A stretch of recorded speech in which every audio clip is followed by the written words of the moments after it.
Assalamu alaikum. I am Adnan Shoaib, faculty member at ComSci Institute of Information Technology, and today is our lecture number 13 regarding the course Cost Accounting MGT 231. So today we are discussing the process costing. In the previous lecture we have discussed how the cost behave और क्या behavior exist करता है cost का. But today we are going to see कि हाँ जी process costing में actually behavior किस किस्म के exist कर रहे होते हैं. Process costing होती क्या है? तो आज हम लोग we are moving towards the totally pure internal form of cost accounting. Cost accounting की इंटरनल फॉर्म्स में जा रहे हैं कि इंटरनल फॉर्म्स में प्रोसेस कॉस्टिंग कैसे होती है. आपको याद होगा हमने तकरीबन थर्ड और फोर्थ और फिफ्थ और मेरी फोर्थ और फिफ्थ लेक्चर में आप लोगों ने ये डिस्कस किया था, that is job order costing या जॉब कॉस्टिंग कैसे होती है, जिसके अंदर हमने एंट्रीज पढ़ी थी और एंट्रीज करके हम लोगों ने उसमें ओवरऑल जॉब कॉस्टिंग की थी कि जॉब टू ऑर्डर कैसे है या जॉब ऑर्डरिंग कैसे करनी है, कि किसी स्पेसिफिक जॉब को एक चीज मटेरियल कैसे असाइन करना है, लेबर कैसे असाइन करनी है, मैन्युफैक्चरिंग ओवरहेड कैसे असाइन करना है. We have seen each and everything, उसमें हर चीज को हमने देखा था. And then we have go further. Now वो थी जॉब ऑर्डर कॉस्टिंग कि जिसमें हम कहते हैं एक जॉब आई है, कंप्लीट होगी तो जाएगी. जरूरी नहीं कि हर केस में ये हो. सीमेंट है, अब सीमेंट का क्या ऑर्डर आएगा तब सीमेंट बनाएंगे, बाकी जब सीमेंट बन के चली जाएगी फिर मशीन बंद कर देंगे और वेट करेंगे कि अगला ऑर्डर आए. नहीं, ऐसा नहीं होता उसमें. अगर मशीन ने बंद की गई तो सीमेंट अंदर ही जम जाएगा और वहां पे कभी भी प्रोसेस को रोक नहीं सकते. मतलब ये उनके लिए है जिधर प्रोडक्शन का प्रोसेस एक अटूट प्रोसेस हो, जिधर पे कोई भी रुकावट नहीं आनी चाहिए, जिसमें प्लांट्स बंद ना होते हो, कि प्लांट्स बंद हो नहीं पाते हो. तो जब भी प्लांट्स नहीं बंद हो पा रहे होते तो दैट मींस कि वहां पे प्रोसेस कॉस्टिंग रिक्वायर्ड है. वहां क्या रिक्वायर्ड है? प्रोसेस कॉस्टिंग रिक्वायर्ड है. तो इसीलिए हम प्रोसेस कॉस्टिंग को सामने रखते हुए ही आगे चलेंगे कि प्रोसेस कॉस्टिंग क्या है. तो first again the readings are the same. सबसे पहले आ रही है जी chapter number 17, cost accounting managerial emphasis 14th edition. इसका कौन सा चैप्टर नंबर 17 है. And chapter number 4 managerial accounting 12th edition Garrison and Noreen. इसका भी हम इसमें बीच में ही कंसल्ट करेंगे. So both are the reference book. First one is your text book, other one is the reference book. अगर आप लोगों को डिटेल्स चाहिए हो तो you can easily see over there. सारी की सारी चीजें नहीं कवर हो पाती हैं जब भी हम बात करते हैं स्लाइड्स की. और cost accounting is a very vast course, तो definitely you should consult a book आपको इजीली मार्केट में ये अवेलेबल है.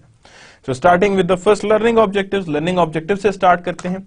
Learning objectives: record the flow of material, labour and overhead through a process cost system. यानी कि record करेंगे कि क्या flow of material, labour and overhead होता है through a process cost system. किसके through? Process cost system. Compute the equivalent unit of production using weighted average method. यानी equivalent units of production calculate करनी using the weighted average method. किसको use करते हुए? Weighted average method को use करते हुए हमने देखना है कि हमारे पास क्या किस तरह इक्विवेलेंट प्रोडक्शन निकलती है. Compute the cost per equivalent unit. क्या निकालें? Compute the cost per equivalent unit using the weighted average method. अच्छा, कॉस्ट पर इक्विवेलेंट यूनिट हर एक बार दो मैंने पढ़े हैं लर्निंग ऑब्जेक्टिव, उसमें दोनों में आपने देखा होगा इक्विवेलेंट यूनिट मैंने बोला है. इसका मतलब क्या होता है जी हम उसी स्लाइड में देखेंगे कि इक्विवेलेंट यूनिट का मतलब क्या है. ठीक है. Assign cost to units using the weighted average method. कौन सा मेथड यूज करते हुए? Weighted average method. Compute the equivalent unit of production using FIFO method and compute the cost per equivalent unit using LIFO method. FIFO and LIFO दोनों देखेंगे हम. Assign cost to units using a FIFO method. Allocate service department cost to operating department using direct method. यानी कि हम लोग क्या करेंगे? Service department को कॉस्ट ऑपरेटिंग कॉस्ट देंगे यूजिंग डायरेक्ट मेथड. कौन सा मेथड यूज करते हुए? Using the direct method. हम डायरेक्ट मेथड यूज करेंगे. To allocate service department cost to operating department using step down method. यानी to allocate service department cost to operating department, यानी service department की cost किसको allocate करेंगे? Operating department को using a step down method. कौन सा method use करते हुए? स्टेप डाउन मेथड यूज करते हुए we are going to allocate that cost.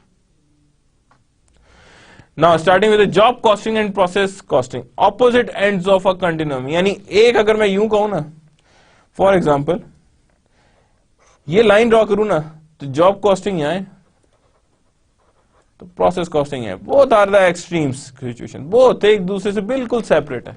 इसमें कोई सिमिलैरिटीज एग्जिस्ट नहीं कर रही। अगर मैं सिमिलैरिटीज ढूंढने की कोशिश करूं, there is no similarities that exist, उसके अंदर कोई सिमिलैरिटी एज सच एग्जिस्ट नहीं करती है। लेकिन क्या क्या डिफरेंसेस और सिमिलैरिटीज एग्जिस्ट जरूर करती है, कुछ सिमिलैरिटीज भी हैं, कुछ डिफरेंसेस भी हैं। Job costing system, distinct identifiable units of product or services, example custom made machine houses. Process costing, masses of identical similar unit of products, for example food, chemical process, cement also is there, cement is there, sugar is there. अब sugar भी क्या कहेंगे, हाँ जी 2 kilo चाहिए तो तब भी machine चलाएंगे, नहीं, बनती जा रही है, उसे पता है कि ये यूज होनी है हर सूरत। तो दैट मीन्स कि वो एक कंटिन्यूस प्रोसेस है। उस प्रोसेस कॉस्टिंग को हमने कैसे डील करना है वो हम लोग यहाँ देखने लगे। तो दैट मीन्स कि दो चीजें, एक कॉन्टिन्यूम प्रोसेस है, कंटिन्यूस प्रोसेस है, एक based on distinct identifiable units of product है, यानी वो डिस्टिंक्ट यूनिट की बात करता है। किसकी बात करता है वो? डिस्टिंक्ट यूनिट्स की।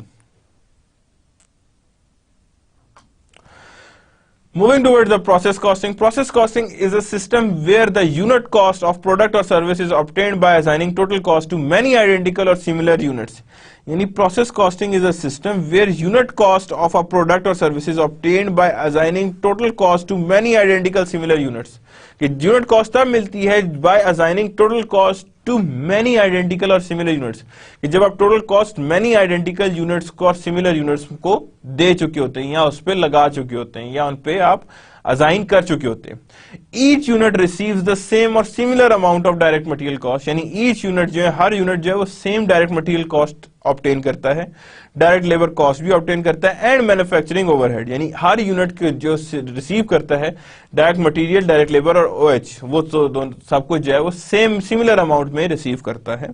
Unit cost are computed by dividing total cost incurred by a number of units output from a production process, यानी number of units of output जितने भी होंगे production process में, उसी के अगेंस्ट हमने ये चीज कैलकुलेट करनी है।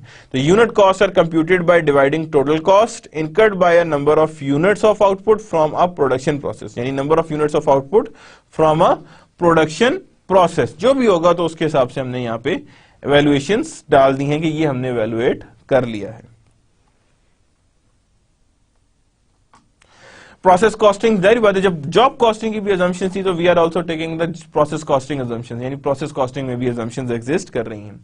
Direct materials are added at the beginning of production process, यानी डायरेक्ट मटेरियल क्या होता है, बिगिनिंग ऑफ प्रोसेस में ऐड कर दिया जाता है, और at the start of work in a subsequent department या start of work of subsequent department में डाउन द असेंबली लाइन, यानी जिस या तो स्टार्ट में लगाया जाता है या किसी डिपार्टमेंट के स्टार्ट में ही सब्सिक्वेंट डिपार्टमेंट में पुट कर दिया जाता है down the assembly line.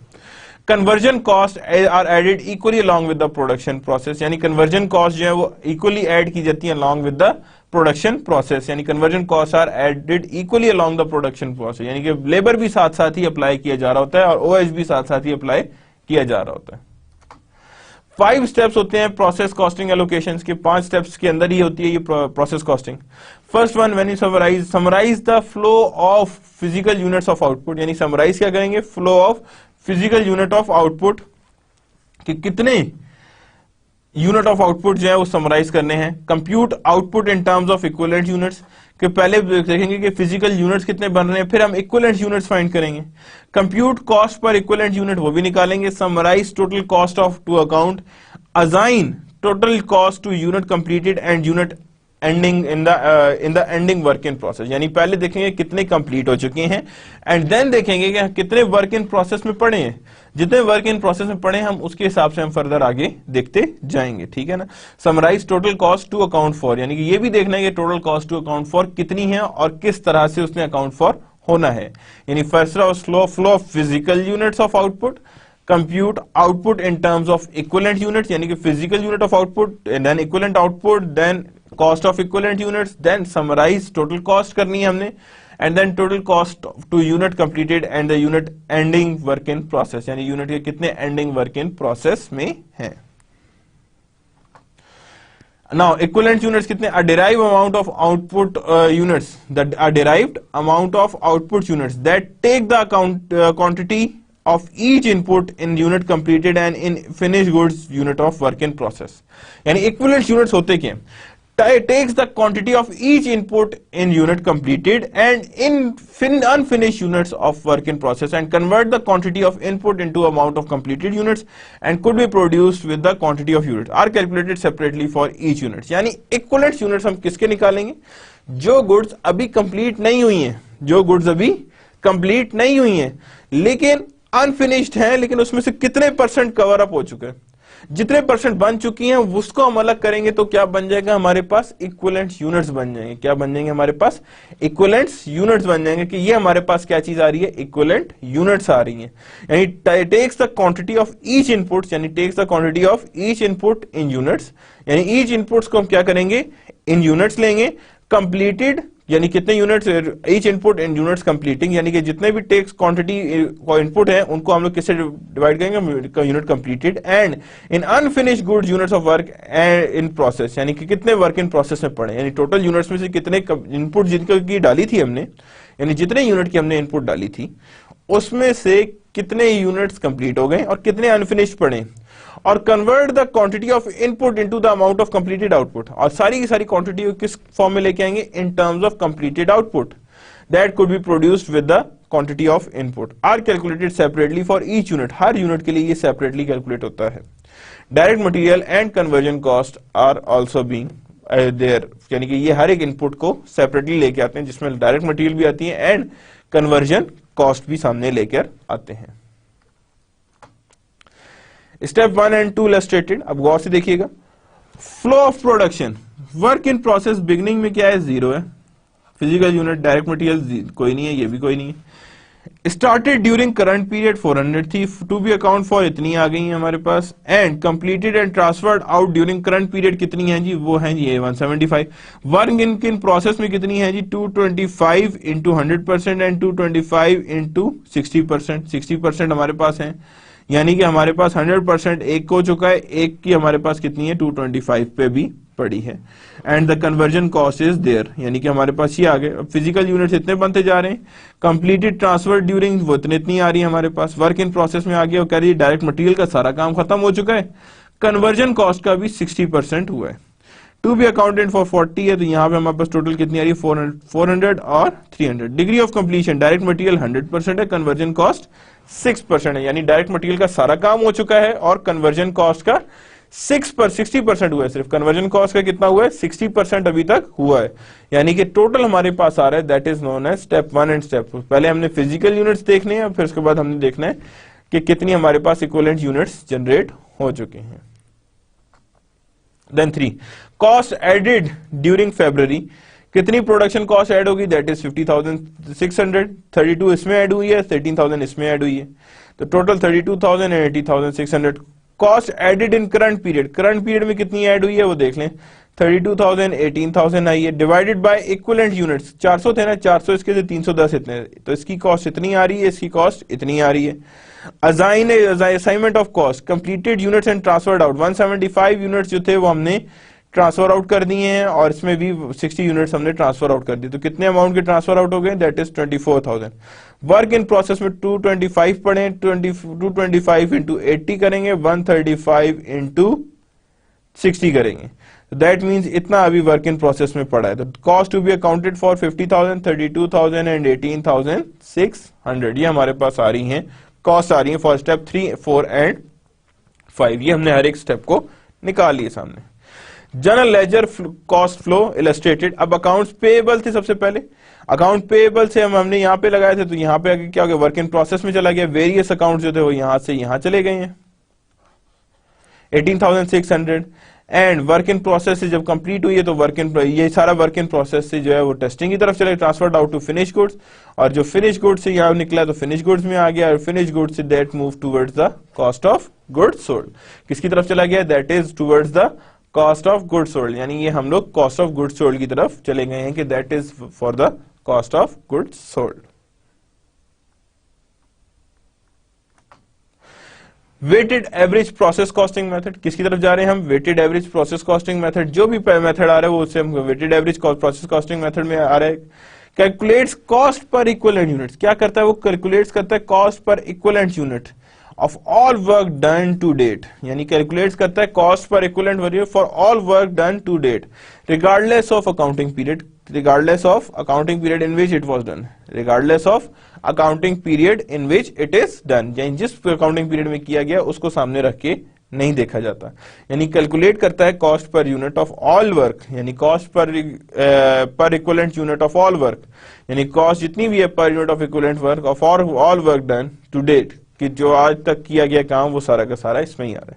Regardless of accounting period in which it was done, regardless of accounting period in which it was done, assigns this cost to equivalent units, assign क्या करता है, this cost to equivalent unit completed and transferred out to the process, यानी कि this cost to equivalent units को भी assign करता है and then transferred out of the process and to incomplete units is in still in process, यानी ये दोनों चीजों को अकाउंट फॉर करता है।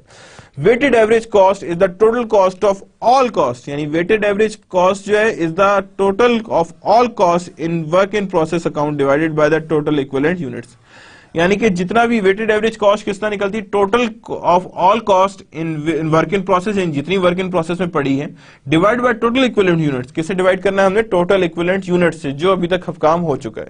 The beginning balance of work in process is blended in with the current period cost, यानी beginning balance किससे blend किया जाता है, with the current period cost, यानी उसे हम लोगों ने करंट पीरियड कॉस्ट के साथ ही ब्लेंड करना है ताकि ब्लेंड करके हमारे सामने चीज क्लियर हो जाए। Then step 1 and 2 illustrated again, देखिए यहाँ पे अब 225 थे, अब यहाँ पे 275 started during, अब यहाँ वर्क इन प्रोसेस बिगनिंग इतनी थी, starting during the current period 275, total two be accounted for 500, completed transfer out 400 थे, वर्क इन प्रोसेस में इतने पड़े थे, इतने ट्रांसफर हो गए, 100% काम हो चुका, मटेरियल का हो चुका था, 50% उसका हुआ था, तो हमने कहा जी इतने यूनिट्स इसके हो जाने चाहिए, यानी फिर 500 डायरेक्ट मटेरियल के हिसाब से कंप्लीट हो, कन्वर्जन कॉस्ट के हिसाब से 450 के कंप्लीट हो। स्टेप 3 एंड 4 अगेन 26,100 इतनी थी, 18,000 इसकी थी, 8,100 इसकी थी, cost added during current period 36,180 add हुई है, डायरेक्ट मटेरियल के लिए 19,800 ऐड हुई है और कन्वर्जन कॉस्ट के लिए 16,380 ऐड हुई है। तो यहां पे जो हमने टोटल किया तो 37,800 divide by 500 and 24,480 divide by 450, तो ये हमारे पास 75.60 आया, 54.40 आया। Completed and transfer out 400 units हुए, तो 400 को हम लोग 70 इतने ट्रांसफर आउट कर दिए, इधर भी ट्रांसफर आउट कर दिए, इतने पीछे बच गए जो अभी कंप्लीट नहीं हुए हैं, वो सारे के सारे हमने सेपरेट रखे हैं। देखें the answer would be the same, ये सारा आंसर क्या आ रहा है, सिमिलर आ रहा है when we talk about to be accounted for, कि जब भी अकाउंटेड फॉर की बात आ रही है तो that is included in it. Results of the process, process के रिजल्ट्स कैसे आइडेंटिफाई होते हैं, क्या क्या प्रोसेस के रिजल्ट्स हैं। Two critical figures arises out of step 5 of the cost allocation process. अब ये देखें हम लोग पहले, अब ये एक चीज याद रखिएगा, पहले हमने यूनिट्स कैलकुलेट करते हैं, फिर हमने देखना है कि कॉस्ट कितनी लगी है, कॉस्ट कितनी आई है, देन हम लोग देखना होता है कि कॉस्ट के बाद उसमें से कितनी कंप्लीट हो चुकी, कंप्लीटेड ट्रांसफर कर देते हैं, एंड देन जो वर्क इन प्रोसेस होता है वो उसी जगह रहता है, जो वर्क इन प्रोसेस है उसे अपनी जगह ही रहने देते हैं। Two critical figures arises out of step 5 of cost allocation process, यानी दो क्रिटिकल फिगर्स जो है वो अराइज होती हैं कॉस्ट एलोकेशन प्रोसेस जो स्टेप 5 है उसका। The amount of journal entry transferring the allocation cost of unit completed and sent from one give process to finish goods, यानी ये वो बताती है कि कितनी अमाउंट की एंट्री करें जो वर्क इन प्रोसेस से कहां लेके जाए चीजों को, फिनिश गुड्स में, यानी क्या एंट्री होगी, finish goods to work in process, तो कितनी अमाउंट से होनी चाहिए वो स्टेप 5 बताएगा। The ending balance of the work in process inventory account that will appear on the balance sheet, जो ending balance of the work in process, the ending balance of the work in process inventory account that will appear on the balance sheet, यानी work in process में ending balance कितना होना चाहिए, ending work in process inventory कितनी होनी चाहिए जो balance sheet में शो हो, जो बैलेंस शीट में हमारे पास नजर आए, जो बैलेंस शीट में हमारे सामने शो हो रही हो, तो वो जो भी होगी वो हमारे सामने नजर आ रही होगी। Now coming towards the 5O, first in first out process costing method, किसकी तरफ आ गए हम, first in first out process costing method की, जो भी हमारा प्रोसेस कॉस्टिंग मेथड है उसमें सबसे पहले हम देखेंगे that is towards the first in first out, के फर्स्ट इन फर्स्ट आउट कैसे हो रहा है। असाइन, अब यहां पे देखें क्या कह रहा है वो, assign the cost of previous accounting periods equivalent units in the beginning work in process inventory to the first unit completed and transferred out to the process. यानी जिस तरह से आपने यूनिट्स उसके अंदर पुशअप किए उसी तरह ही वो वहां से बाहर भी आएंगे, उसी तरह ही कंप्लीटेड होके भी आएंगे. Assign the cost of previous accounting period, जो प्रीवियस अकाउंटिंग पीरियड था उसमें जो अकाउंटिंग पीरियड की जो इक्विवेलेंट कॉस्ट थी in the beginning work in process inventory to be the first unit completed, जो बिगिनिंग वर्क इन प्रोसेस थी वो पहले कंप्लीट होगी एंड ट्रांसफर्ड आउट फर्स्ट, यानी transferred out of the process first, ये पहले वहां से भी बाहर पहले ही आएगी. Assign the cost of equivalent unit worked on during the current period first to complete beginning inventory, यानी assign the cost of equivalent unit, क्या कह रहा है, assign the cost of equivalent unit worked on during the current period first, यानी cost of equivalent unit जो है worked, जो जितनी भी assign of cost of equivalent unit worked on during current period first to complete beginning inventory, क्या करना होता है, beginning inventory को complete करना चाहिए, next to stat and complete new units, यानी next to start and complete new units, यानी पहले पुराने पूरे करने हैं देन नए करने हैं. And lastly to units in ending work in process inventory, और lastly to units in ending work in process inventory, कि लास्टली जो भी होगा in units in ending work in process inventory, यानी जो भी लास्ट में जाएगा वो लास्ट में बाहर आएगा.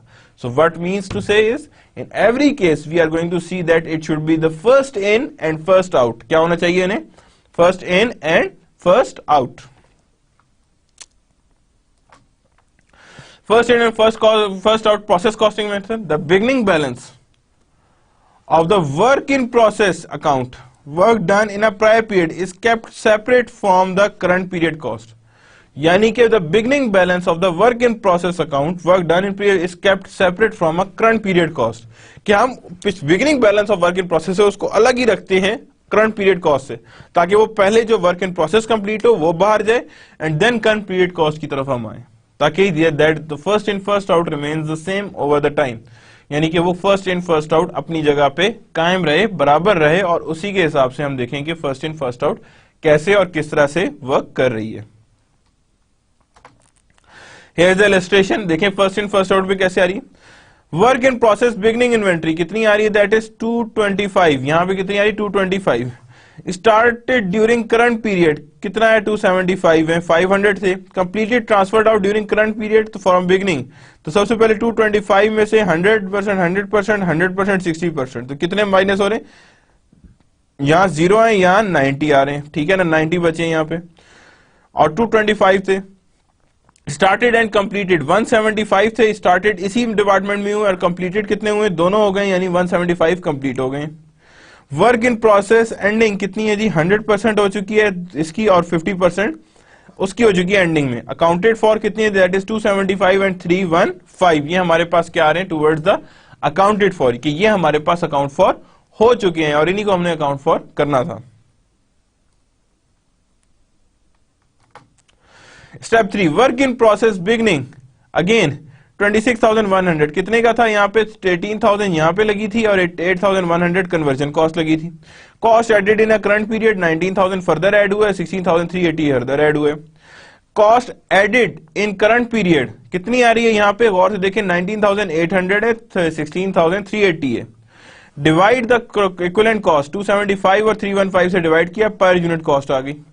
वर्क इन प्रोसेस 225 का पहले देखेंगे हम, 18,000 एंड प्लस 81,000, तो यहां पे हमारे पास ये चीज आ रही है, दैट मीन्स 72 यहां पे आ गया, 90 इधर पे आ गया, यानी 4680 इज देयर. तो टोटल कितनी आ रही है जी, 30,780. Again started and completed 21,700, 175,000 into 72, 175,000 into 52, and then उसके बाद वर्क इन प्रोसेस अगेन आया 100,000 50 100 इंटू 72 एंड 50 इंटू 52, और ये हमारे पास टोटल कॉस्ट सामने हमारे नजर आ गई है. तो this is how we do with the FIFO. FIFO के साथ हमें ये सब करना है. Results of the process as before. Two critical figures arises from the step 5. The amount or journal entry is transferring to allocate the unit of completed. कितनी करनी है, finish work in finish goods to work in process, कितनी amount से करनी चाहिए entry. Ending balance of work in process कोई नहीं बताएगा, सिर्फ और सिर्फ प्रोसेस कॉस्टिंग बताएगी कि एंडिंग वर्क इन प्रोसेस में कितनी अमाउंट की चीजें पड़ी हैं और कितनी अमाउंट से वो वर्क कर रही हैं, यानी कितनी अमाउंट से वो चीजें सामने आ रही हैं या सामने हैं.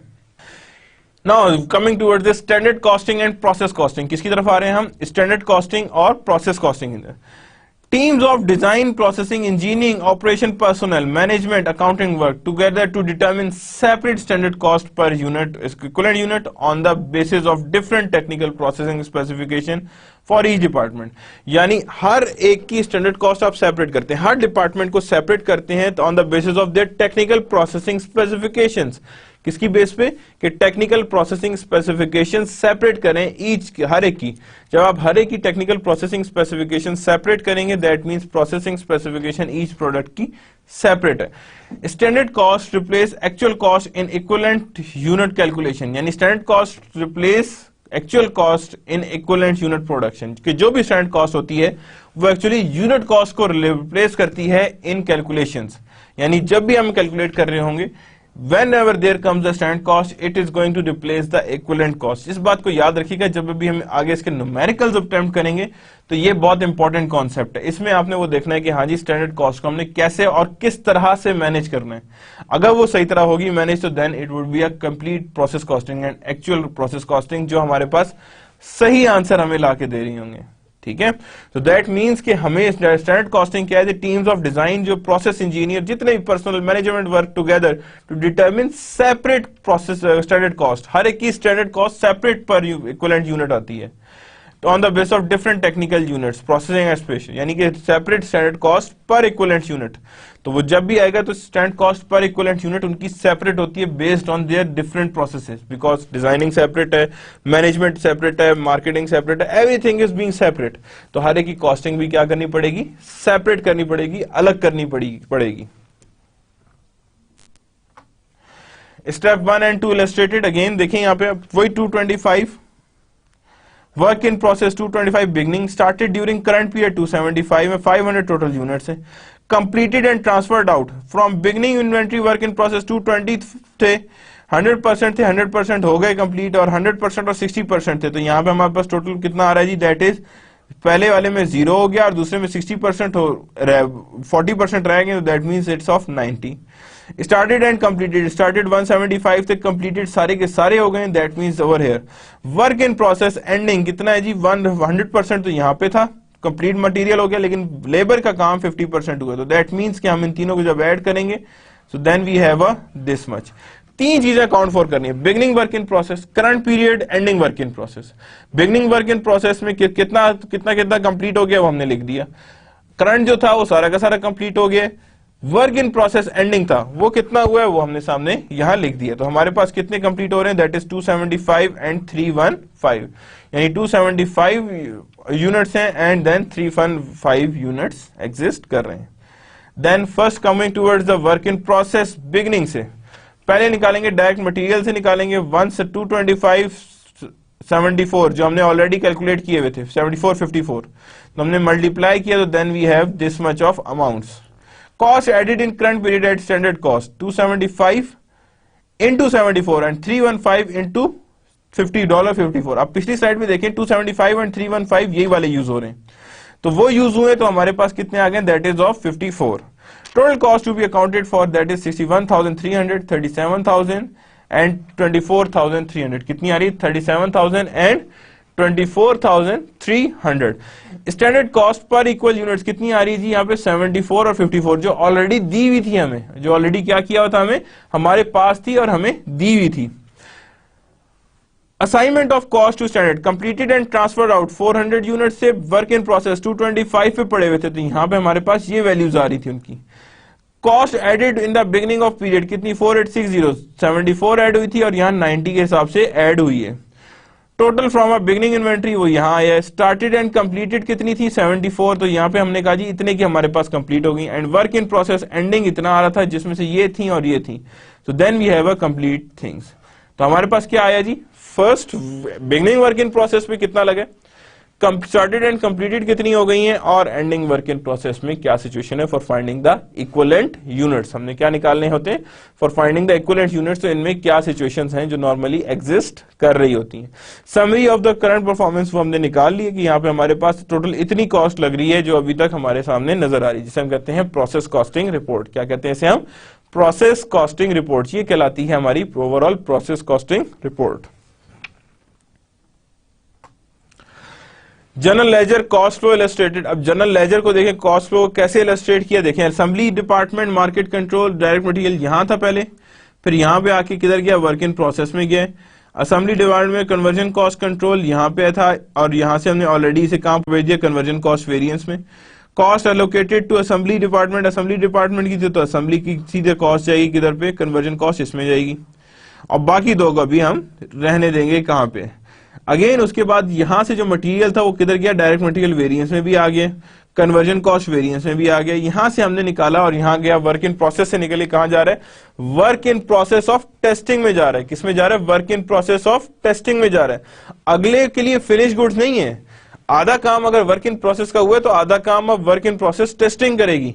तो जो वर्क इन प्रोसेस असेंबली में था वही वहां पे एग्जैक्ट वर्क इन प्रोसेस किधर शिफ्ट हो जाएगा, टेस्टिंग में। और टेस्टिंग के बाद वो कहां मूव करेगा, finish goods, and finish goods से फिर कहां शिफ्ट करेगा, towards the cost of goods sold. यानी कि आफ्टर द कंप्लीशन वो हमारे पास शो होगा। यानी दैट मीन्स कि transferred out to finish goods and then cost of goods sold to be transferred out to cost of goods sold. यानी finish goods कहां move कर गए, towards the cost of goods sold. यानी finish goods transferred out towards the cost of goods sold. तो this is how the things would be done, कि यहां पे हमने किस तरह इसे परफॉर्म किया है। One that is 19,800, 16,000। अच्छा यहां पे अब देखें एक चीज और भी थी, वेरियस अकाउंट पेबल। ये चीजें क्या थी, these are used for the material purchasing.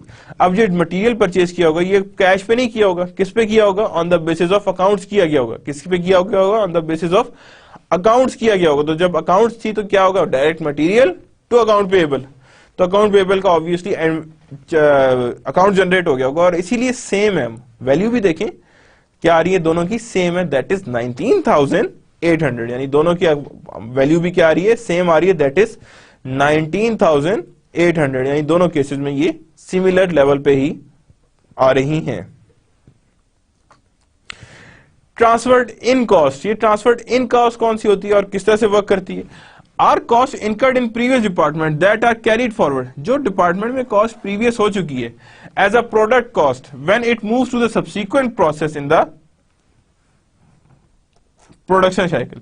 यानी ट्रांसफर्ड इन कौन सी होती है, जो प्रीवियस डिपार्टमेंट से फर्दर डिपार्टमेंट में लाई जाती है और जो सब्सीक्वेंट डिपार्टमेंट में प्रोसेस की जा रही होती है, उसे क्या कहा जाता है, ट्रांसफर्ड इन कॉस्ट। कि जब मैंने कहा आधा काम पिछले डिपार्टमेंट ने किया और आधे काम से वो शिफ्ट करके अब इस डिपार्टमेंट में आ रही है। In other words work in process beginning. क्या है वो, वर्क इन प्रोसेस बिगिनिंग। तो जब वर्क इन प्रोसेस बिगिनिंग की बात करते हैं तो याद रखिएगा वो क्या होता है, ट्रांसफर्ड इन कॉस्ट होती है। क्या होती है वो, transferred in cost. Also called previous department cost. क्या कहते हैं उसे हम, प्रीवियस डिपार्टमेंट कॉस्ट, या जिसे हम दूसरे वर्ड में कहते हैं पीडीसी। क्या कहते हैं उसे हम, PDC, that is the previous department cost. ये क्या है हमारे पास, previous department cost. Journal entries are made to mirror the progress in production from department to department। यानी journal entries are made to mirror the progress। journal entries क्यों की जाती है, to mirror the progress in production from department to department। यानी कि वो ताकि देखी जा सके कि प्रोडक्ट डिपार्टमेंट टू डिपार्टमेंट क्या एक्टिविटीज या क्या प्रोग्रेस उनकी चल रही है, कितनी ज्यादा वो अपनी एक्टिविटीज में इन्वॉल्व है और कितनी ज्यादा वो एक्टिविटीज परफॉर्म हो रही हैं। Transferred in cost are treated as if they are separate type of direct material added to beginning of the year। यानी ट्रांसफर्ड इन कॉस्ट जो उसमें बिल्कुल सेपरेटली डील की आती है, as if the different separate type of material added at a beginning of a process। यानी कि उसमें कोई सेपरेट टाइप का मटेरियल ऐड किया गया है at the beginning of the process। यानी beginning of the process में कोई स्पेसिफिक सर्टेन टाइप का मटेरियल उसमें फर्दर ऐड किया गया और उसके बाद ही वो beginning of the process start हुआ है। यानी beginning of the process is like this। यानी beginning of process इसी तरह ही रन कर रहा है। Now step 1 and step 2 again illustrated। अब गौर से देखिएगा क्या हो रहा है। These are the units work in process beginning given transferred in during the current period। यानी कितने ट्रांसफर्ड इन हुए, to be accounted for इतने आ गए, completed and transferred out इतने हैं, work in process इतने हैं। अब यहां पे वर्क इन प्रोसेस कितने कंप्लीटेड एंड ट्रांसफर्ड आउट, यानी सारे के सारे ये बन गए हैं। तो ट्रांसफर्ड इन 40 थे, ये सारे के सारे बन गए हैं। वर्क इन प्रोसेस में कितने पड़े हैं, 200 इसके पड़े हैं, 0% अभी इसके कंप्लीट हुए हैं 160, यानी कि 200 इंटू 80%, तो वो कितना आता है, that is 160। Accounted for 640 and work to be done 640 आए हैं, यहाँ 440 इसके कंप्लीट हुए और यहाँ पे 600 इसके कंप्लीट हुए। This is known as equivalent units report, यानी ये कौन सा पोर्शन कहलाता है, that is known as equivalent unit, जिसे क्या कहते हैं हम, इक्विवेलेंट यूनिट्स। स्टेप 3 देखें, वर्क इन प्रोसेस बिगिनिंग 51,600 थे, ट्रांसफर्ड इन कॉस्ट कितनी थी, डायरेक्ट मटेरियल पे अभी तक कुछ नहीं लगाया, 18,000 इसके थे। फिर cost added during current period, इतने कॉस्ट ऐड हुई है, इतना ट्रांसफर्ड इन में लगा है, इतना डायरेक्ट मटेरियल लगा है और इतना ही हमारी कन्वर्जन कॉस्ट लगी है। कॉस्ट इनकर्ड टू डेट कितनी लग चुकी है, इतनी, इतनी एंड इतनी, divided by equivalent units of work done 640, 440, 600, तो हमारे पास कॉस्ट पर यूनिट आ जाएगी, ये हमारे पास कॉस्ट पर यूनिट आ गई। कंप्लीटेड एंड ट्रांसफर्ड आउट 440 थे, इनटू दिस अमाउंट से मल्टीप्लाई करते गए तो हमारे पास ट्रांसफर आउट होते गए। वर्क इन प्रोसेस एंडिंग 200 इसके पड़े हुए थे, 0 इसके हैं, 160 इतने, तो that we have a complete idea कि हमारे पास कितनी कितनी वैल्यू की क्या क्या चीज हमारे सामने पड़ी है और किस किस तरह से हम उसे परफॉर्म कर रहे हैं, how we are performing on these issues और ऑन दीज थिंग्स, कि हमने इन्हें कैसे कैसे परफॉर्म कर रहे हैं। अब ये सारी देखिए 5 स्टेप्स हैं, हर एक का स्टेप का एक मीनिंग है। पहला वर्क इन प्रोसेस को देखता है, दूसरा पर यूनिट निकालने की बात करते हैं कि कितनी पर यूनिट कॉस्ट आई है, और तीसरा असाइनमेंट ऑफ कॉस्ट की बात कर रहे हैं, यानी पर यूनिट कॉस्ट निकल आई और उसी के हिसाब से हमने असाइन करनी है कि कितनी वैल्यू हमारे सामने नजर आएगी, यानी how much value that we have, और उसी तरह ही हमने उसे असाइन करके चीजें निकालनी है, ठीक है ना। So that means completed and transfer out are there, और कंप्लीटेड ट्रांसफर आउट जैसे आ रही है वैसे ही हमने लगा दी। सो फर्स्ट पहले equivalent units, then work in process, then per unit and then assignment of cost, जो ट्रांसफर आउट हो चुकी हैं वो भी इसी में ही आएंगी।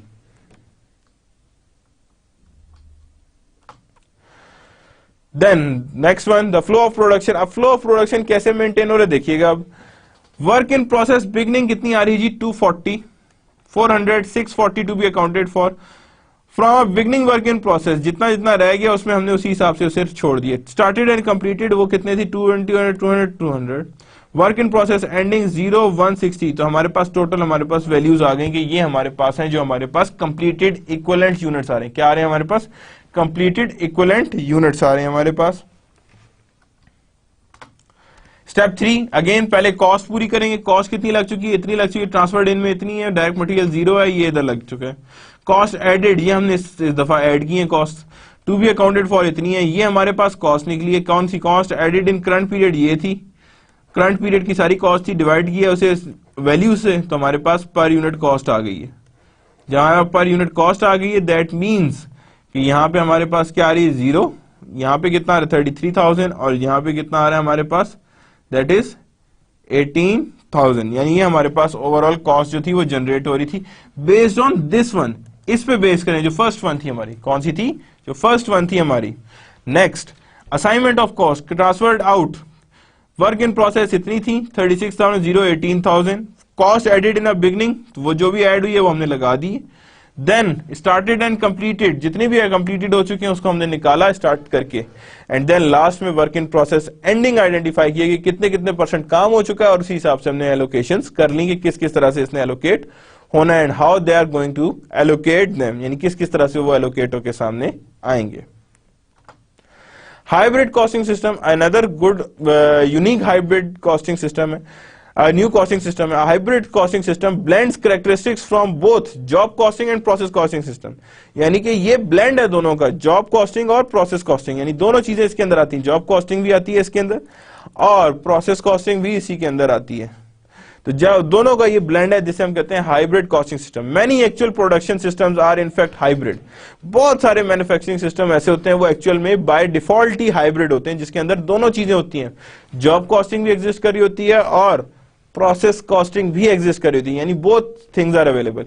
Example includes manufacturers of television, dish washer, washing machine as well as Adidas, यानी ये क्या है हमारे पास मैन्युफैक्चरर्स की एग्जांपल है कि टेलीविजन भी आ गया, डिश वॉशर भी आ गया, वॉशिंग मशीन भी आ गया एंड एडिडास भी आ गया। तो ये सारे क्या हैं, these are the manufacture of television where the actual should be compared, यानी ज्यादातर वो सिस्टम्स क्या होंगे हाइब्रिड, जिसके अंदर प्रोसेस कॉस्टिंग भी है और जॉब कॉस्टिंग भी एग्जिस्ट करती है। Now moving towards the similarities between job order and process costing. क्या सिमिलैरिटीज एग्जिस्ट करती हैं between job orders and process costing? Both system assign material labour overhead cost to product, क्या करते हैं, material labour overhead cost to products, and they provide mechanism of computing unit product cost, यानी ये provide क्या करते हैं, mechanism provide करते हैं for computing unit product cost, यानी both systems assign material labor and overhead product and they provide mechanism for computing their unit product cost. Both systems use same manufacturing accounts like MOH, ये भी use करते हैं, raw material का there, ये भी raw material भी use करते हैं, वर्क इन प्रोसेस भी यूज करते हैं, एंड फिनिश गुड्स भी यूज करते हैं, यानी ये दोनों सेम ही तरह के हेड्स ऑफ अकाउंट्स यूज होते हैं. There is no difference between the heads of the account. Heads of the accounts में डिफरेंस एग्जिस्ट नहीं कर रहा होता. The flow of cost through the manufacturing account is basically the same in both system. यानी कि जो flow of cost है वो मैन्युफैक्चरिंग अकाउंट्स में दोनों के तरीके से सेम आता है, यानी दोनों तरीकों से सेम तरह का फ्लो ऑफ कॉस्ट है इन बोथ सिस्टम्स, यानी बोथ सिस्टम्स में सेम तरह का फ्लो ऑफ कॉस्ट आपको नजर आता है. You can easily see them कि किस किस तरह का कॉस्ट फ्लो एग्जिस्ट करता है among cost. Now there exists certain process costing dissimilarities. Process costing is used when a single product, क्या चीज, single product is produced in a continuing basis, जैसे सीमेंट है, शुगर है, और for a long time. Job order costing is used when many different jobs are worked on each period, and different jobs are work किया है on each period. Process costing systems accumulate cost by department, यानी process costing system क्या करता है, accumulates cost by department, यानी कि वो accumulate करता है cost by department, designing department, cutting department, machining department, finishing department, वो बाय डिपार्टमेंट कॉस्ट को एक्यूमुलेट करता है. Job order costing accumulate jobs by individual jobs, job number 101, 102, 637, 628, यानी वो बाय जॉब्स इनकी कॉस्ट को एलोकेट कर रहा होता है, बाय जॉब्स इनकी कॉस्ट सामने आ रही होती है. Process costing system computes unit cost by department. Process costing क्या करता है, वो unit cost by department calculate कर रहा है कि बाय डिपार्टमेंट इनकी क्या वैल्यू है. And job costing system compute unit cost by job on the job cost sheet, यानी कि जॉब ऑर्डर कॉस्टिंग में on the basis of job calculate होता है ये, और ये और जॉब कॉस्ट शीट पे जाता है. किस पे जाता है ये, जॉब कॉस्ट शीट पे, कि जितनी भी जॉब कॉस्ट शीट है उसी के हिसाब से ये कैलकुलेशंस चलती हैं और उसी हिसाब से कैलकुलेट करते हैं. Now there is a quick check. Process costing is used for a product that are different and product produced continuously, similar and produced continuously, individual unit produced to customer specification, purchased from vendors. So obviously which one is the right one? It's always be B1, because similar and produced continuously. क्या मतलब हुआ कि वो product similar भी हो और produce क्या हो रहे हो, कॉन्टिन्यूस प्रोडक्शन हो रही हो, क्या हो रही हो, कॉन्टिन्यूस प्रोडक्शन हो रही हो, उसमें प्रोडक्शन में कोई भी डिले ना एग्जिस्ट कर रहा हो, यानी that would be a continuous production.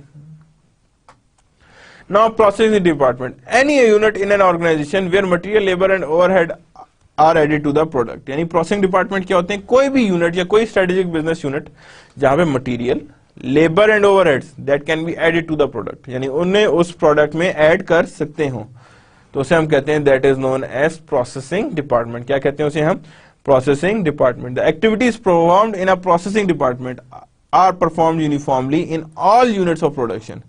यानी activities performed in a processing department are performed uniformly. Perform कैसे की जाएंगी, uniformly on all units of production. Uniformly on all units of production. Furthermore, the output of a processing department must be homogeneous.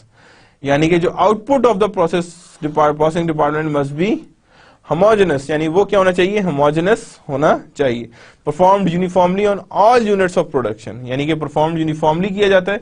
The activities performed in a processing department are performed uniformly on all units of production. Furthermore the output of the processing department must be homogenous, यानी output भी क्या आनी चाहिए, homogeneous आनी चाहिए, similar आनी चाहिए, यानी सिमिलर लेवल पे उसकी ओवरऑल मेजरमेंट्स लाई कर रही हो और मेजरमेंट्स उसी के हिसाब से चल रही हो.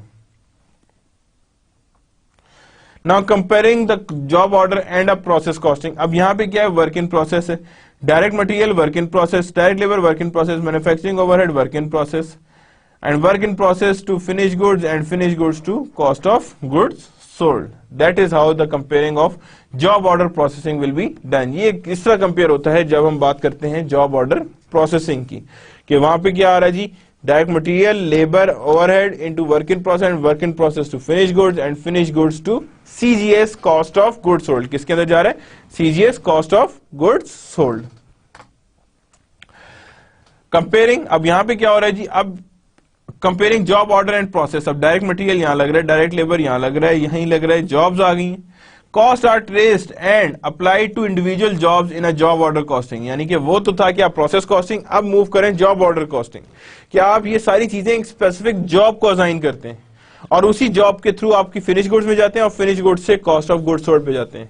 यानी first it assign to the jobs and then goes to the finish goods and then cost of goods sold. यानी पहले finish goods and then cost of goods sold में जाते हैं. Comparing job order, processing department, direct material, direct labor and manufacturing overhead. Direct material, direct labor and manufacturing overheads. ये सारे के सारे जो होंगे ये क्या कहलाएंगे, these are on the processing department. किधर पे हैं ये, processing department में लाई कर रहे हैं. Cost are traced and applied to the department in a process costing department. यानी cost are traced and applied to a processing department से processing costing system. इसका भी सेम है, पहले finish goods and then work in process. किस में जा रहा है, पहले finish goods and then work in process, और sorry cost of goods and then cost of goods sold. पहले finish goods and then cost of goods sold, कि फिर उठ के कहां जा रहा है वो, that is on the cost of goods sold. T accounts and journal entry views in cost flow for a purpose. For purposes of this example, assume that there are two processing departments, Department A and Department B, which we will use T account and journal entries. Now अब हमने देखना है कि इसकी journal entries में कितना difference exist कर रहा है, क्या वाकई में कोई differences exist भी कर रहे हैं या नहीं कर रहे, क्या वाकई में there exist a certain differences जिसको हमने देखना है कि हाँ जी किस किस तरह से हमने ओवरऑल वैल्यूज को लेके आगे चलना है. दैट मीन्स कि how we are going to valuate these things, कि हमारे पास क्या क्या चीजें इन्वॉल्व होंगी. सो दैट मीन्स कि for the purpose of this example assume there are two processing departments, department A and department B. We will use T account and journal entries. हम क्या करेंगे, टी अकाउंट्स यूज करेंगे and journal entries को भी identify करेंगे. Here is the T accounts आ गए, process cost flows आ गए in T accounts form. Raw material पहले क्या किया हमने, परचेज किया, डायरेक्ट मटेरियल परचेज हुआ, डायरेक्ट मटेरियल परचेज होकर कहां गया, first of all work in process of department A and then work in process of department B. यानी डिपार्टमेंट ए और डिपार्टमेंट बी के वर्क इन प्रोसेस में ये लोग चले गए, यानी कि वहां पे ये आइडेंटिफाई हो गया. देन अब यहां पे एंट्री क्या हो रही है, गौर से देखिएगा, work in process of A and work in process of B. यानी work in process of A, work in process of B, this is much amount and raw material. किसको क्रेडिट कर रहे हैं, रॉ मटेरियल को credit कर रहे हैं. That what we known as raw material. Work in process A, work in process B, and then raw material. यानी कि सारा का सारा जो भी allocate किया वो सारे work in process debit में हो जाएंगे, और जिस अकाउंट में से निकाल के जा रहा है मटेरियल वो क्या कहलाएगा, that is known as raw material. क्या कहेंगे उसे, raw material. Now the wages payable, किसकी तरफ आ रहे हैं हम, wages payable की, that is towards the direct labor. किसकी तरफ हम मूव कर रहे हैं, टूवर्ड्स द डायरेक्ट लेबर. अच्छा, डायरेक्ट लेबर में अब देखें क्या आ रहा है, डायरेक्ट लेबर यहां थी, यहां से मूव की कहां गई, वर्क इन प्रोसेस में भी लगी है और डायरेक्ट लेबर में भी लगी है. तो यानी कि यहां पे हमारे पास दोनों डिपार्टमेंट्स को हमने साथ लेके चलना है in terms of wages payable also. ये टी अकाउंट्स जो है नॉर्मली याद रखिएगा, that are the best tool for understanding any type of concepts. किसी तरह का भी कोई कॉन्सेप्ट है, they are the best to identify कौन कौन से कॉन्सेप्ट किस तरह बनते हैं. ये टी अकाउंट्स भी याद रखिएगा, उसी की एक फॉर्म है जहां पे हमने देखना है कॉस्ट फ्लो को मैनेज करना. कॉस्ट फ्लो को मैनेज करने के लिए you have to develop a T account, ताकि आपको अंदाजा हो कि किस तरह कॉस्ट फ्लो हो रही है, किस तरह कॉस्ट नीचे आ रही है, किस तरह कॉस्ट ऊपर जा रही है. तो दैट मींस डायरेक्ट मटेरियल भी क्या कर रहे हैं, work in process department A and work in process department B में जा रही हैं. यानी they are getting out of the direct labour and then entering into the work in process department B. यानी they are setting into the department B. अब यहां क्या हो रहा है देखें, सैलरीज एंड वेजेस पेएबल. अब यहां पे क्या हुआ, work in process department A and work in process department B. यहां पे हमने कहा जी दोनों चीजें हमने क्या किया, डेबिट कर दिया and salaries and wages payable. अब जाहिर बात है एट द स्पॉट जैसी हमने एलोकेशंस की हैं, that doesn't mean we are going to pay the salary. हम, लेकिन हमने उनकी सर्विसेज ले ली, that's means we start making it as a liability. जिस तरह अभी ये लग रहा है क्या है, that is known as adjusting entry. ये क्या लग रही है आपको, जैसे कि एडजस्टिंग एंट्री हुई हो। तो एडजस्टिंग अगर एंट्री हुई है तो दैट मींस कि यहाँ पे एडजस्टिंग एंट्रीज जो है वो क्या हुआ है कि लायबिलिटी बढ़ गई है, कि आपने ये चीज जाके देनी है। That means you have a liability to pay, that means you are liable to pay. क्या मतलब है इसका, you are liable to pay. But when we move towards the direct labour, wages की तरफ जब जाएंगे हम, तो लेबर में हमने क्या किया, लेबर भी किस तरह ही जाएगी। अब लेबर भी यहां पे मूव कर रही है, यहां पे जा रही है, और डायरेक्ट मटेरियल भी यहां पे मूव हो रहा है। तो जब डायरेक्ट मटेरियल भी मूव हो गया तो दैट मींस डायरेक्ट लेबर भी दोनों में असाइन हो जाएगा, यानी दोनों में असाइन ये प्रॉपरली होगा। सो दैट मींस कि work in process in department A, work in process department B आ गया। तो जब ये दोनों आए हैं तो दोनों क्या हो रहे हैं, यहाँ पे डेबिट हो रहे हैं एंड देन यहाँ पे सैलरीज क्रेडिट हो रही है। नाउ ये सैलरीज का अकाउंट क्या है, that is actually adjusting entry. याद रखिएगा हमेशा जब भी आपने किसी को पे करना होता है, क्या करना होता है, आपने पे करना होता है। तो पे करने पे हमेशा याद रखिएगा कि वहां पे आपने इसे पहले क्या बनाना होता है, टूवर्ड्स द एडजस्टिंग एंट्री, यानी एडजस्टिंग एंट्री लायबिलिटी बना के, that means to be paid बना के तब आपने पे करना होता है। और सैलरीज एंड वेजेस पहले पेबल बनाई जाती हैं एंड देन आपने जो है इसे टूवर्ड्स द पेमेंट लेके जाना होता है। अब नेक्स्ट एंट्री क्या होगी अगर मैं बनाऊं, जब पेमेंट कर रहे होंगे तो क्या करेंगे, salaries and wages payable, wages payable to cash. क्या एंट्री करेंगे, salaries and wages payable to cash, यानी ये हमारे पास एंट्रीज आएंगी कि that means this is the entry कि हमारे पास salaries and wages payable to cash generate हो रही हैं, जिसके थ्रू हम लोगों ने सैलरीज एंड वेजेस को पे किया हुआ है। तो यानी ये हमारे पास एंट्री होगी। तो first we have to put it in the adjusting form, तो इसीलिए यहां पे लिखा गया सैलरीज एंड वेजेस पेबल, ताकि जब पे की जाए तो एंट्री क्या होगी, इसका रिवर्स होगा, यानी जो लायबिलिटी हमने क्रेडिट में डाल के उसे लायबिलिटी बनाया था उसे हम लोग डेबिट में डाल के पे ऑफ करेंगे और कैश कर देंगे, ताकि हमारी salaries and wages payable to cash entry सामने आ जाए। प्रोसेस अकाउंट अब आ गया ओवरहेड्स। ओवरहेड्स आपको पहले ही बताया था मैंने कि ओवरहेड्स एक्चुअल अप्लाई नहीं होते, हमेशा बजटेड होते हैं। दो तरह के होते हैं, यहां पे अप्लाइड इस तरफ होते हैं, एक्चुअल ओवरहेड्स इस तरफ आते हैं। जो डिफरेंस होता है उसे हम कहते हैं ओवर अप्लाइड है या अंडर अप्लाइड है। इनमें से कहते हैं ओवर अप्लाइड है या अंडर अप्लाइड है, इनमें से एक चीज हम लोग कहते हैं, ठीक है ना। तो जब भी आते हैं actual overheads applied to work in process, जो भी है वो यहाँ पे हमारे पास चीजें आती हैं। तो यहाँ पे क्या है, अप्लाइड ओवरहेड्स यहाँ पे भी आएंगे, अप्लाइड ओवरहेड्स यहाँ पे भी आएंगे, यानी कि with the passage of time हमने दोनों डिपार्टमेंट्स को साथ साथ लेके चलना है। हमने दोनों डिपार्टमेंट्स को अलग अलग नहीं करना है, यानी दोनों जो पहले डिपार्टमेंट के साथ हो रहा है वही दूसरे डिपार्टमेंट के साथ भी होगा, यानी जो पहले के साथ हो रहा था वही एग्जैक्टली दूसरे डिपार्टमेंट के साथ भी हो रहा है, ठीक है ना। तो दैट मींस डायरेक्ट लेबर में क्या आ रहा है कि ओवरहेड्स में क्या आ रहा है, अप्लाइड वर्क इन प्रोसेस में भी हो, डिपार्टमेंट ए के लिए भी हो रहे हैं और डिपार्टमेंट बी के लिए भी हो रहे हैं। नाउ द एंट्री क्या हो रही है, अब यहां पे देखें वर्क इन प्रोसेस दोनों वर्क इन प्रोसेस में जा रहे हैं और यहां पे क्या आ रहा है जी, डेबिट एंड क्रेडिट।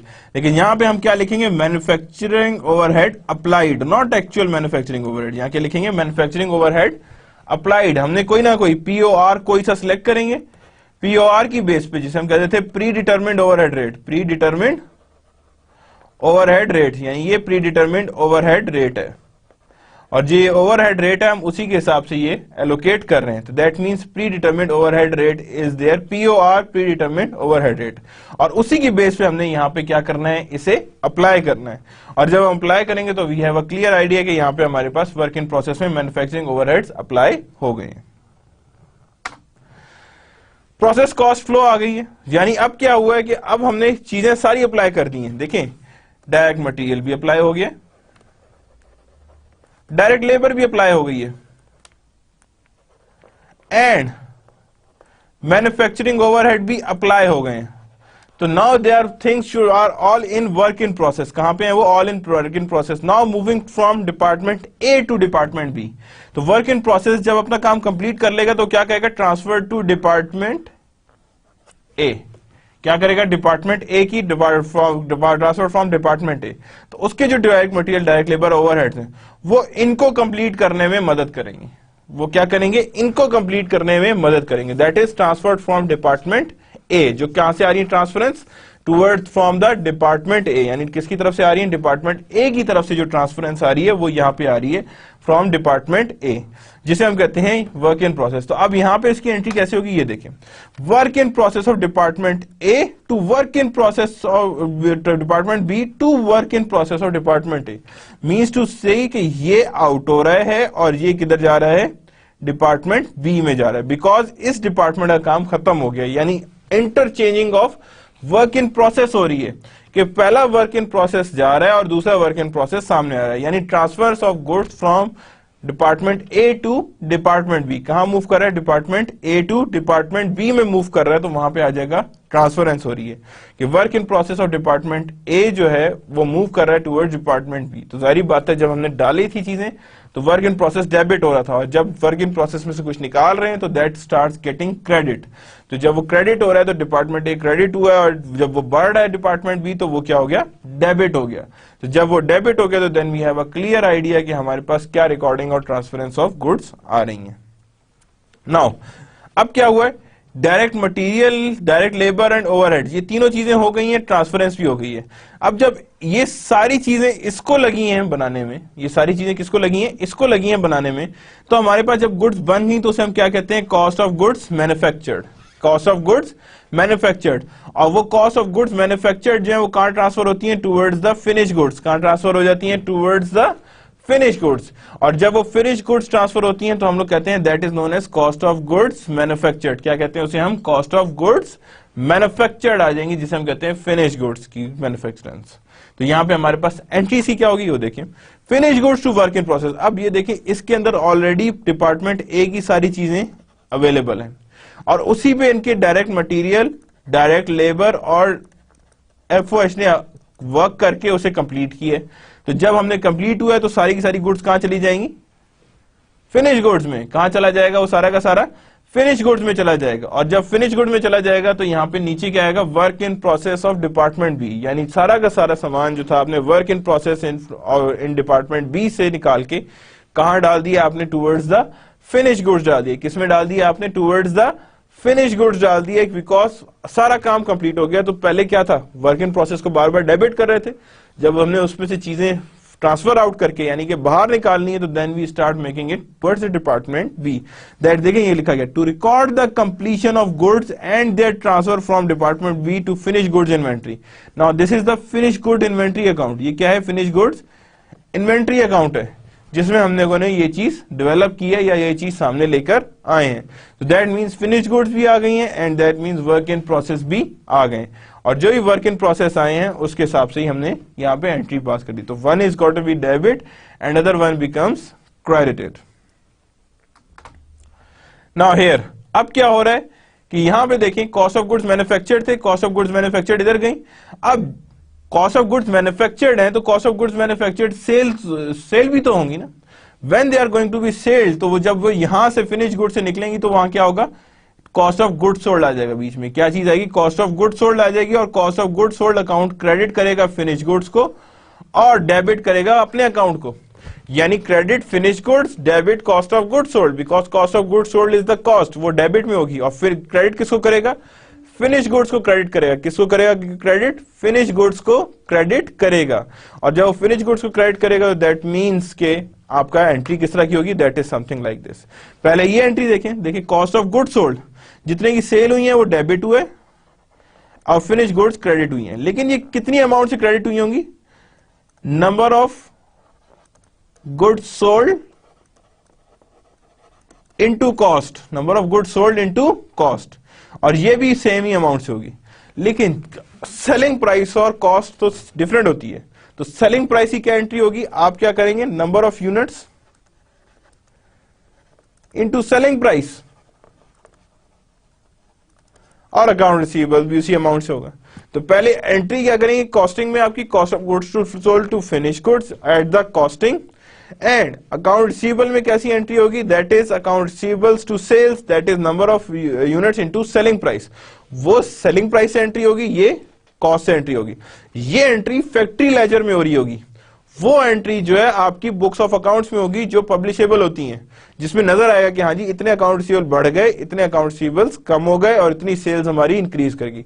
याद रखिएगा, sales always increase in credit and account receivables always increase in debit, यानी अकाउंट रिसीवेबल्स जो है हमेशा डेबिट में इंक्रीज करते हैं। तो that's how the entries will be passed. तो पहले आपने कॉस्ट ऑफ गुड्स सोल्ड की एंट्री की एंड देन उसके बाद अकाउंट रिसीवेबल्स टू सेल्स की। अगर ये अकाउंट रिसीवेबल्स पे ना होती, सेल्स कैश पे होती, तो क्या एंट्री होती?